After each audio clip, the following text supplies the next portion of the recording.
Aso na marunong magmaneho? Butete na pwede mong utusan? At ilan lang yan sa matatalinong hayop na mapapanood mo for today's episode. Bago tayo magsimula, make sure na makapag-subscribe ka sa FTP channel. Ito ang social media platform na dedicated sa mga animal lovers at sa mga tao na mahilig tumuklas ng bagong kaalaman. Ako nga pala si Nomer, ang inyong host, at umpisahan na natin. Una sa inyong mapapanood ay ang aso na marunong magmotorsiklo. Ayon sa lalaki na may-ari sa aso, tinuruan niya itong bumalanse sa motor sa loob ng 3 buwan. Kung hindi ito nakunan sa video, sinong mag-aakala na ito pala ay posible? Sa bansang New Zealand, nahirapan ang dog pound na to dahil sa dami ng kanilang aso at wala namang may gustong umampon. Ang solusyon, tinuruan nila ang mga aso na magmaneho para ipamalas ang kanilang talento. Oh, wow! Ito ang naisip nilang paraan para sumikat ang kanilang dog shelter at hikayatin ang mga tao na mag-ampon ng rescued animals kesa bumili sa pet shop. Dito naman sa Israel, goldfish ang pinagtripan ng mga scientists para turuang magmaneho. Gumamit sila ng special sensor na nakapalibot sa salamin para tukuyin ang direksyon ng isda. Sa ganong paraan, umaandar ang gulong na para bang nagmamaneho ang isda. Sigurado ngayon ka lang nakakita ng isda na nagmamaneho. Okay lang naman kung walang technology dahil ang pugitan na to ay gumagamit ng nyog para mas mabilis na makapag-navigate. Maliban sa libreng sakay, ang baon ng nyog ay maganda ring proteksyon sa kanilang kalaban. Pwede rin sila magtago dito para mang-ambush ng biktima. Ang isa pang hayop na magaling mang-ambush ay ang mga killer whale. Got it! Ang talino ng killer whale dahil ginamit niya ang isda para humuli ng mas malaking target. Posible kaya na hinuli niya ang ibon bilang pain sa pating? Speaking of pating, ito naman ang whale shark na natutong mangupit sa lambat ng mga tao. Parang vacuum kung higupin nila ang isda. Kung tutuusin, tao naman talaga ang malakas magnakaw ng isda sa karagatan, kaya tama lang na bawiin ng butanding ang isda na inagaw ng mga tao sa kanila. Masarap naman kasi ang kumain ng isda, kaya maski aso ay type itong hulihin. Sa video, makikita ang aso na to na nagko-concentrate sa panguhuli ng isda. Alam ng aso na lumalapit ang isda sa tinapay at ito ang pain niya para makahuli ng kahit isa lang. Yeah, baby, let's go! Kapag meron kang gusto, huwag mong ipakita na desperado ka. Gaya ng leopard na to na tila ba walang pakialam sa mundo. Hindi natakot ang batang usa dahil mukhang hindi interesado sa kanya ang leopard. Iyon ang maling akala ng batang usa. Oh no! Kung minsan, kailangan mo talagang paghirapan ang gusto mong kunin. Ang oso na to sa Alaska, USA ay hindi titigil hanggat hindi niya nailalaglag ang lahat ng treats sa taas ng poste. Para din tong tao na hindi titigil hanggat hindi nalalaglag ang pagkain sa vending machine. Ginagawa mo! Maliban sa vending machine, ang refrigerator ang isa pang hitik sa pagkain. Malas lang dahil alam ng pusa na to kung paano magbukas ng ref.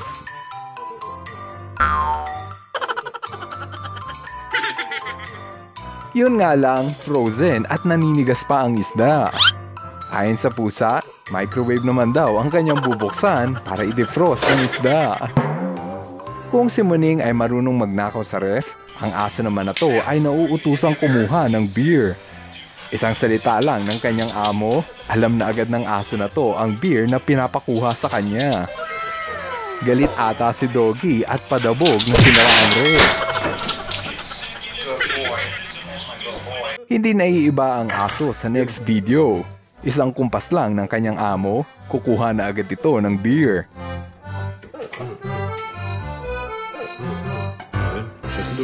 Hindi lang yan, kahit din niyang itapon sa basurahan ang tin can. Bad influence ang aso na to dahil kinukonsinti niyang uminom pa ng alak ang kanyang amo. Good. Shut the door. Buti pa ang aso na to matapos mapanood ang video ng bottle opener. Napanood ng aso na sa puwet pala niya bubuksan ang bote. Ito ngayon ang kanyang response. Dito naman sa Thailand, sumikat sa mga turista ang elephant massage. Sa halagang 130 Thai baht, pwede mo nang ma-experience ang masahe ng 3 toneladang bigat na elepante. Siguradong mawawala ang lamig-lamig mo sa katawan, pero pag bad trip ang elepante, baka buhay mo ang mawala. Napakamatulungin ng mga hayop sa ating mga tao, gaya ng aso sa next video. Aksidenteng tumapon sa malalim na fountain ang bola ng mga bata. Kukunin na sana ni Junior ang bola, ngunit pinigilan siya ng kanilang aso.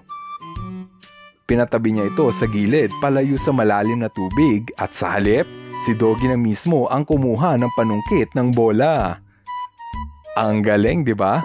Parang guardian angel ang kilos ng aso sa kanyang mga amo.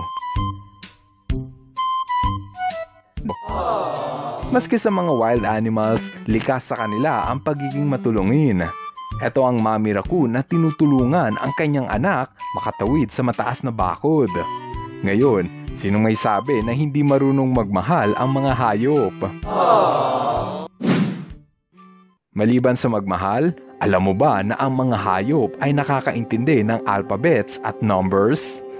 Napatunayan yan ni Dr. Colleen Reichmuth sa kanyang munting eksperimento.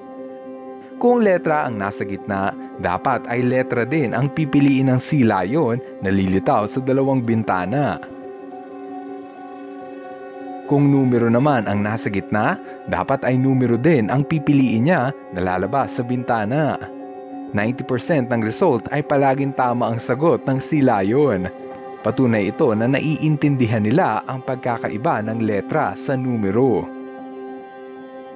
Kung gusto mo talagang sukatin ang talino ng hayop, dapat mong pag-aralan ang mga uwak. Sa experiment, kailangan kunin ng uwak ang pagkain sa dulo ng container. Nakita niya ang stick at dito siya tinubuan ng ideya. Kinuha niya ito para gamitin.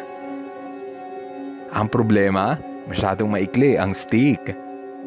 Oras na para sa plan B. Gamit ang maikling stick, pilit niyang inabot ang mas mahabang stick sa loob ng kahoy. At sa wakas, naabot na niya ang pinakaaasam na pagkain. Ang pinakamalaking sukatan na siguro ng talino ay ang kakayahang magmahal. Ito ang pinakita ng oso na to sa pagmamahal sa taong kumupkop at nag-alaga sa kanya mula nang bata pa siya. Alam mo ba na ang mga oso ay mahilig ring sumayaw gaya nating mga tao? Ang cute, no? Sayo-sayo lang pag may problema. Sa next video, malapit nang mainis ang baka na to dahil malayo sa kanya ang pagkain. Hindi ordinaryong baka ang bida sa video dahil matalino at kinaya niyang kumawala sa sariling kandado. Isa-isa muna niyang pinalaya sa pagkakalak ang mga katabi niya. Sa wakas, naabot na niya ang batsa na puno ng pagkain. Sino mag-aakala na bukod sa masarap ang kanilang bulalo, ubot din pala ng talino ang mga hayop na to. Biruin mo, kinaya nga niyang kumuha ng tubig gamit ang poso. Ang baka naman na to ay sobrang independent, hindi mo na kailangan pa silang utusan magtrabaho. Kung ang aso mo ay hindi marunong mag-fetch, kabog ang aso mo sa isda na to dahil marunong itong kumuha at isole sa kanyang amo.